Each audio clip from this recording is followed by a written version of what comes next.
Monsieur le Premier ministre, nous avons pris acte avec regret de l'échec du conclave sur les retraites et nous savons la responsabilité grave et éminente du patronat et en particulier du MEDEF. Je voudrais à cet instant saluer les négociations loyalement conduites par les organisations de salariés, mais je veux dire aussi que cet échec est extrêmement grave et que c'est une mauvaise nouvelle. Monsieur le Premier ministre, ma question sera sans surprise et elle appelle une réponse simple et claire de votre part. En dépit de cet échec, allez-vous, comme vous vous y êtes engagé, déposer sans délai, d'ici même la fin de cette semaine pour éviter toute manœuvre dilatoire, un texte de loi ouvrant la voie à une réforme nouvelle, sans totem ni tabou, laissant aux parlementaires la possibilité de débattre de tout, et en particulier de la mesure d'âge, c'est-à-dire du retour à 62 ans. Merci, Monsieur le Président. La parole est à Monsieur le Premier ministre.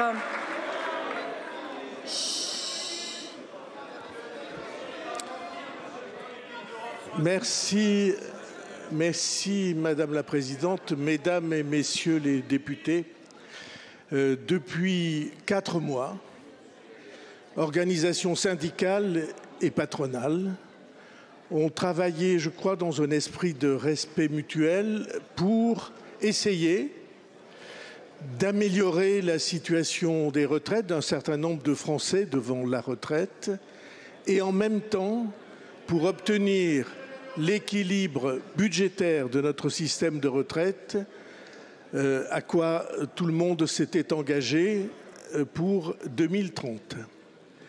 Hier soir, les organisations syndicales et patronales se sont séparées sans trouver un accord. Et la question qui se pose devant nous est assez simple. Est-ce que ces 4 mois n'auront servi à rien? Oh, c'est parfaitement clair. Je sais très bien qu'un certain nombre de sensibilités dans cette Assemblée souhaitent l'échec de tout travail en commun et de toute négociation. C'est ça la vérité. Mais il se trouve que je pense que c'est un mauvais service à rendre à la France. Et donc, Monsieur le Président Vallaud, j'ai pris l'initiative d'inviter les organisations syndicales qui ont travaillé en effet avec volonté d'aboutir sous la responsabilité de Monsieur Marette, qui a été un médiateur et un animateur tout à fait remarquable, et les organisations d'entreprise pour regarder si le travail ou les accords partiels qui ont été dessinés et dont on était très près d'en faire un accord définitif, est-ce que tout cela pouvait être sauvé? Ma conviction est qu'il existe très difficile un chemin qui peut permettre de sortir de cette impasse.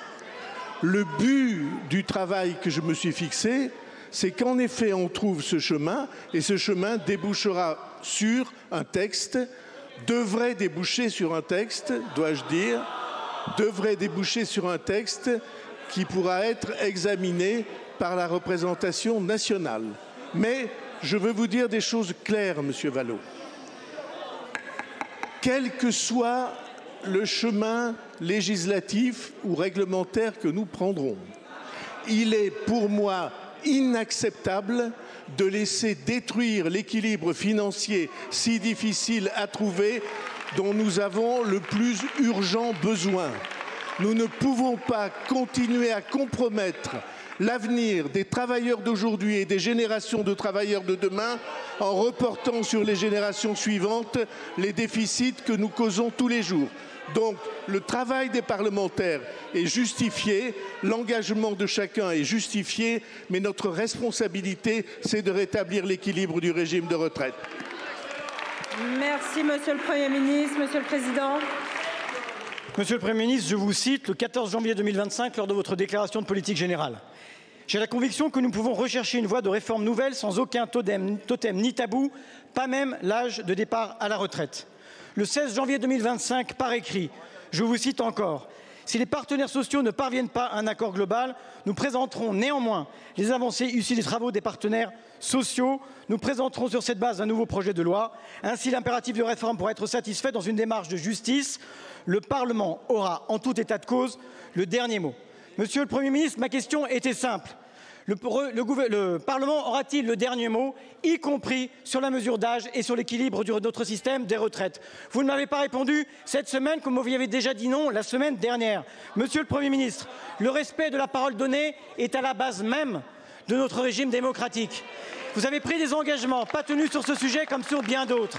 Cela nous contraint, Monsieur le Premier ministre, à déposer une motion de censure contre votre gouvernement. Je vous remercie. La parole est à Monsieur le Premier ministre. Merci Madame la Présidente.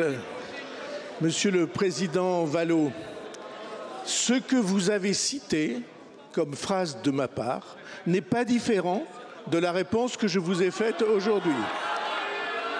Simplement, vous avez oublié une mention absolument essentielle qui était que il faut que tout cela se fasse dans le respect des équilibres que nous cherchons depuis des décennies si désespérément.